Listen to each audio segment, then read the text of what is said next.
आम आदमी पार्टी सांसद राघव चड्ढा ने राज्यसभा में मांग की है। आपको बता दें, ये उनकी मांग है कि संसद में युवाओं की राजनीति में भागीदारी का मुद्दा उठाया जाए, चुनाव लड़ने की उम्र 25 से घटा करके 21 साल कर दी जाए। ये उनकी मांग है।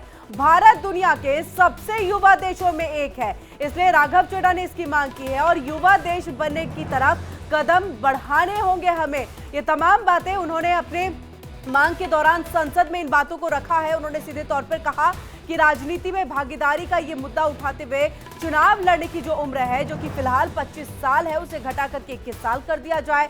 भारत दुनिया के सबसे युवा देशों में एक काउंट होता है, इसलिए युवा देश बनने की तरफ अग्रसर अगर हमें होना है तो एक कदम उठाने होंगे। और चलिए, क्या कुछ राघव चड्ढा ने कहा है वो आपको सुनाते हैं। सर, भारत देश इस दुनिया के सबसे युवा देशों में आता है। We are one of the youngest countries in the world. हमारे देश की औसत उम्र मात्र 29 साल है।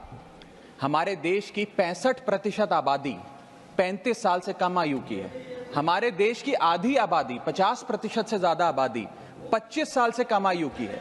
लेकिन क्या हमारे नेतागण, हमारे चुने हुए प्रतिनिधि भी इतने युवा हैं? अभी 17वीं लोकसभा जो अभी 2-2.5 महीने पहले समाप्त हुई, उस लोकसभा में मात्र 12% लोग 40 साल से कम आयु के थे। तो जैसे जैसे देश जवान हो रहा है, हमारे चुने हुए प्रतिनिधि उस जवानी से काफी दूर होते जा रहे हैं। We are a young country with old politicians. We must aspire to become a young country with young politicians. तो मुझे लगता है कि आज हमें युवाओं को इंसेंटिवाइज करने की जरूरत है ताकि वो भारत की मुख्य धारा की राजनीति में आए। और इसके लिए सर मैं ये सुझाव लाया हूं कि, और मेरे आपके माध्यम से निवेदन है भारत सरकार से, कि इस देश में चुनाव लड़ने की उम्र 25 साल है। आप लोकसभा का चुनाव हो या विधानसभा का चुनाव हो, वो चुनाव लड़ने के लिए आपकी कम से कम उम्र 25 साल होनी चाहिए।